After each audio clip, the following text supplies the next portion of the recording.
Why did HP and later on Agilent sell this business? Why could they not get on top of it and extract the value? Yeah. So one of the ways in which we have historically created value, and a lot of private equity firms have created value this way, is identifying businesses that are not the core focus, they are not the central piece of a big conglomerate. In these businesses like Agilent or HP before it, the test and measurement business is key, the printer business is key, the PC business is key. The semiconductor business was a supplier to these internal products. And it wasn't unimportant, but it wasn't core. So if you look at the way in which HP and Agilent were structured, everything was set up to optimize the core businesses, and not a whole lot of thought was given to how to optimize the semiconductor product group. So one of the things we can do is find a business like that.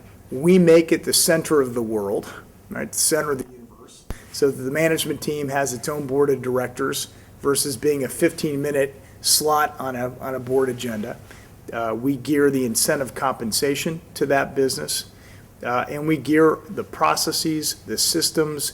Everything is built up to optimize the business so that the business doesn't have to be compromised to enable the core. It is the core. So that's number one, is taking something that for somebody else is a bit of an orphan and turning it into the prized child of the family. So that's I think that's lesson number one. The second lesson is it was a business that had a bunch of different units that were not really part of a coherent whole. I mean, this is a business where several of the product lines had no relationship to the others. And if you were looking at this as a strategic in the semiconductor industry, this thing was a bit of a dog's breakfast. It had some interesting product lines, had some product lines that would have had no interest to other people, and the entire bundle of products not interesting to one buyer. We're willing to do the hard work to take different bits and pieces of something and carve it down to the whole, optimizing the things that we think have a lot of value, but finding a way to dispose of, sell to people who really value parts of the business that are not, then core to us. So I think the hard work in, finding the core, shedding, disposing of the elements of the business that are less interesting, we're willing to go through that hard work, and a lot of strategics are not willing to do it. And in this case, HP and Agilent didn't necessarily want to do it either. So I think those are the two biggies. Okay, and so looking at the value creation levers that you might have applied or you might consider applying to a deal of that kind of to a carve out in particular, what comes to mind with regards to this particular thesis? Yeah. What were the upsides, and then later on we'll talk about the downside and the risks as well. Yeah. Well, certainly the first and most important upside is the contra to what Agilent and HP faced when they owned this business, which is we figured that by taking the business and making it the core focus of everything that management team was to do, the focus of the board, the focus of the incentive compensation system, the focus of everything geared to optimize the business, we felt that could have a disproportionate impact on performance. Now, beyond that, we looked at the portfolio of products, and from our perspective, there were some elements of it that were, frankly, probably best owned by other players. There was intellectual property there that had value, but not as much value to us as it would have had to other parties. So we looked at some of these product lines and some of the IP, and we knew that there were companies that would pay a lot for it because in their hands, they could do something with it. In our hands, we couldn't necessarily do much with it. So we knew there was an opportunity to rationalize the portfolio, to place elements of it with people who could optimize it. Because, HP couldn't necessarily, Agilent couldn't necessarily, we couldn't, but there are companies out there with that intellectual property in their arsenal. They could make a lot of hay with it. So that's another piece of it. And then, one of the elements that I spent a lot of time personally working on is sometimes in big corporations with multiple business units that compete in different segments of an industry, they have different economics. Semiconductor business has fundamentally different economics than the test and measurement business of Agilent or the printer business of HP. But sometimes in big corporations, people begin to develop a mental model where every business is kind of viewed as having the economic profile of the core business. And that happened here. In this instance, the overhead that Agilent was allocating to this business, frankly, wouldn't have caused anybody to bat an eye at HP or Agilent. It was typical of a company that they owned, a business unit that they managed.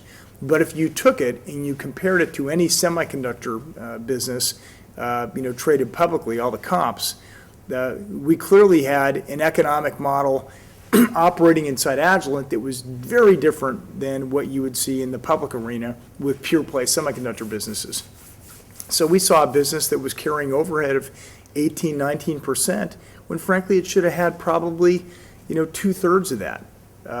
And that was another big opportunity. A lot of execution risk to make it happen, but clearly a big opportunity. So I'd say those are the three biggies. Number one, making this thing core.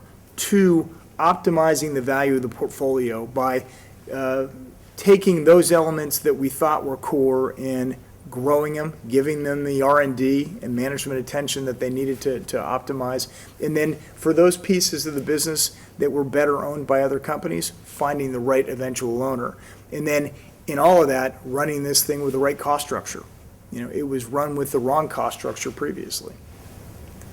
Okay, so now the question, what are the biggest risks that you saw in the business, and what did you do to reduce or to mitigate those risks? Well, one of the key risks, and I mentioned this to you before, we've been studying this as a firm, trying to understand issues that have had a negative impact on some of the deals where we've had some challenges. And the biggest issue you need to keep your eye on is the macro environment. For a semiconductor business, if you buy at the wrong time in the cycle, it can have a really negative effect on the returns you can generate, just as buying at the right time in the cycle can make an incredibly fantastic deal, even out of a business that's not necessarily a great business. So the macro environment we had to read well, or at least directionally correct. We're never going to buy at the absolute bottom, but you wanted to buy at a point where you felt like there was value, and it was at a safe point in the cycle. So that was number one. Number two, and this is true of every company we buy, the management team is critical. We can't build a great business without a great management team. You hope you read the management team well when you look at companies, you evaluate businesses. We never buy businesses with the expectation that we're going to replace everybody. We hope we're getting great management teams. But you can misread them sometimes, and that's always a risk. And then, finally, and this deal had it in spades, a lot of execution risk. I mean, this is not a business that was a standalone operation that we could buy and finance and then just kind of optimize around the edges. We built a new company, right? We built a new company. We built the IT infrastructure and applications environment. We built the HR department. We built the finance department. So this is a business where we really bought product lines. We brought product marketing. We bought sales. We bought the distribution and manufacturing associated with that. But we did not buy the corporate center. We had to build it. And most people do not associate private equity firms, investors, with that type of industrial endeavor, which is building a company. But in this case, we had to build the company, and that had a lot of execution risk associated with it. And given now the structural risk-reward profile, what would have been, or what was the right financing or the financing package that you were comfortable with putting into that deal? Well, I'm the operations guy, so I'm not the financial wizard of the firm. But clearly we wanted to make sure we had enough equity in this business and not too much debt. because there's always the possibility that you did not time the cycle correctly. And in that case, you don't want to have a capital structure that can't withstand a downturn. So, every time we put a capital structure in place, we want it to be a responsible capital structure, one that provides the management team with the operating flexibility they need, particularly if things get tough and the market turns down. So conservative capital structure with enough equity to give us operating flexibility in a downturn.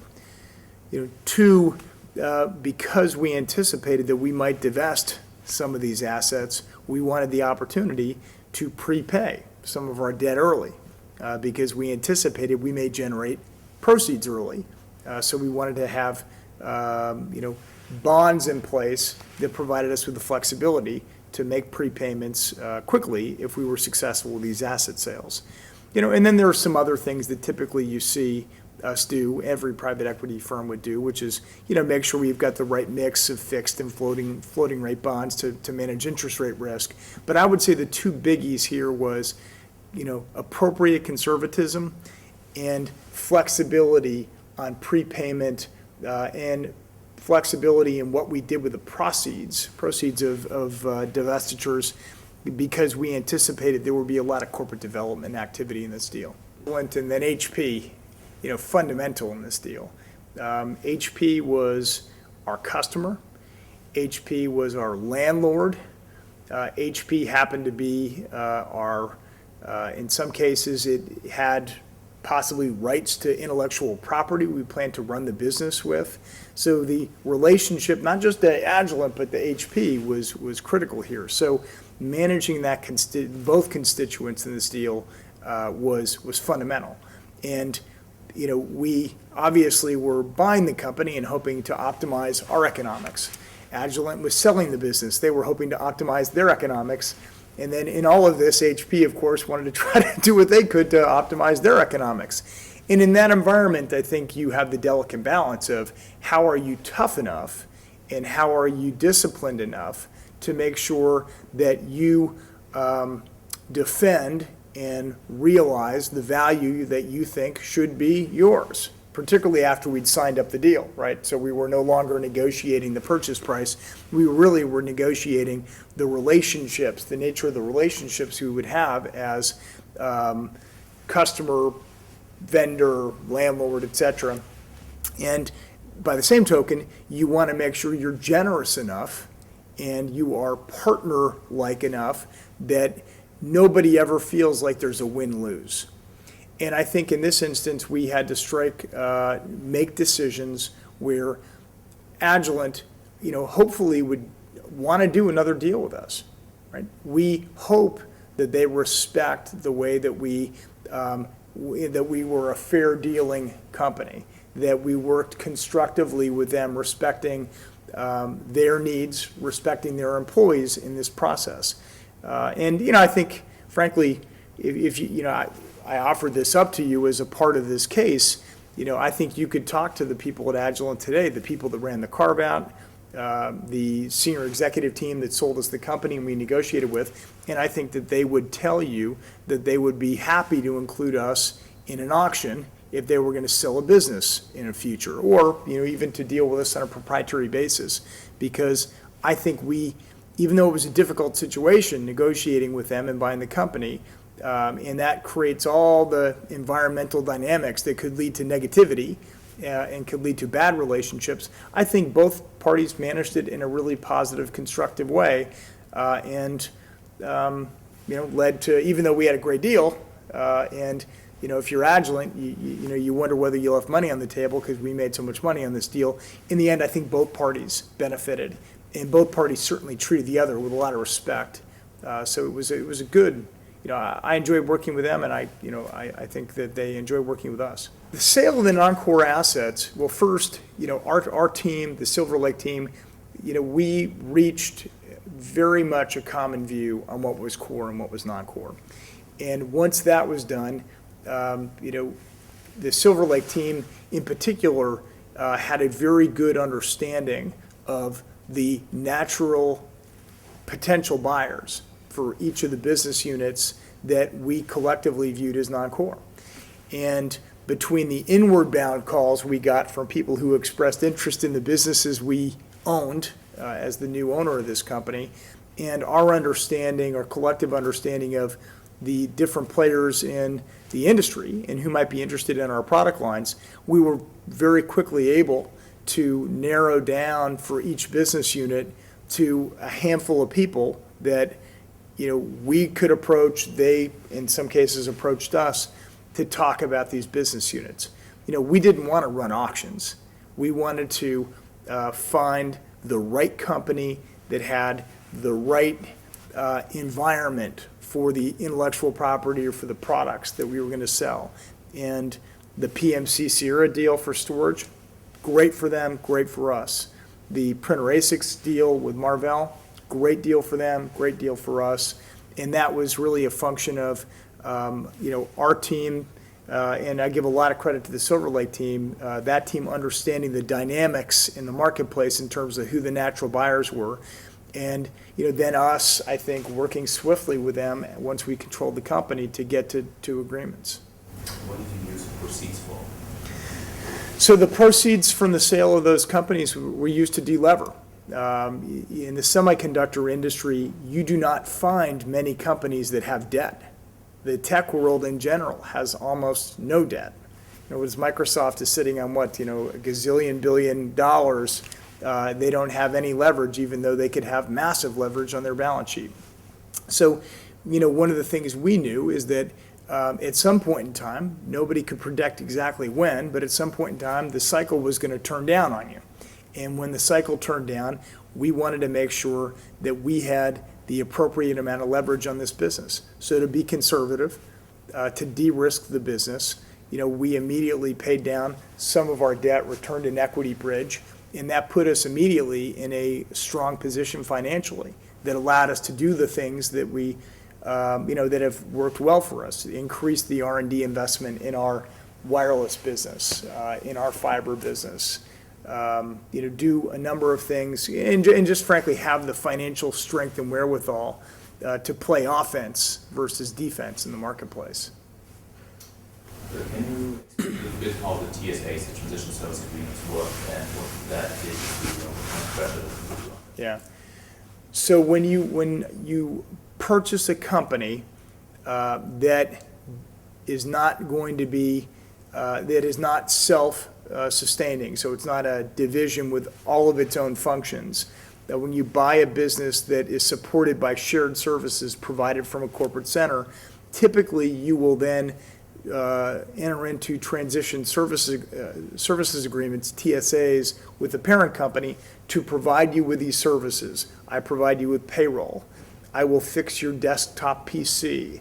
I will make sure that you have access to the ERP system. I will procure stuff for you and send invoices and collect cash. I'll do these things for you for a fee until you set yourself up to do these things on your own. So in this instance, because so many functions were provided from the corporate center, we had myriad TSAs in every function. And what that forced us to do was create step by step over 12 months an independent IT function, an independent HR function, an independent finance function. And all of this had to be done in an atmosphere where, you know, obviously in selling us the business, Agilent was as eager to do its own restructuring and get on with its life as we were to become independent and have our own self-supporting business. So they structured the TSAs such that there was a massive incentive for us to get off them. They were expensive, so well above the actual cost that it would have, you know, we would have incurred to provide the service on our own. There were significant penalties if we were on the TSA longer than the agreed upon amount of time. So for example, when I think we struck a deal to buy this business in September, we had to have everybody up on an independent, non-Agilent payroll system by January 1. So we had to create, you know, a payroll environment and benefits administration environment for all of our employees in 4 months. we had to get off of the Agilent ERP system and set up our own ERP system in 12 months. Many SAP or Oracle consultants would tell you that that is a totally unreasonable time frame to expect, a company to set up an ERP system in that much time. That's what we were dealt with. That's what we had to do. And, fortunately, as a firm, we're set up with the resources to tackle that type of thing. I mean, that's those are the types of deals we like. We like operational complexity because that winnows down the field to people that, really have the wherewithal to deal with businesses that not only have financial complexity, but operational complexity. So that's the nature of the TSAs. Do you want to have some final comments on the main points that made this deal work? Yeah. Short of the macro. Look, what made the deal work? Obviously we timed the cycle correctly. We appropriately gauged what the cost structure should be. I think we read the core and non-core elements of the business well and executed well from a corporate development standpoint in the divestiture of non-core units.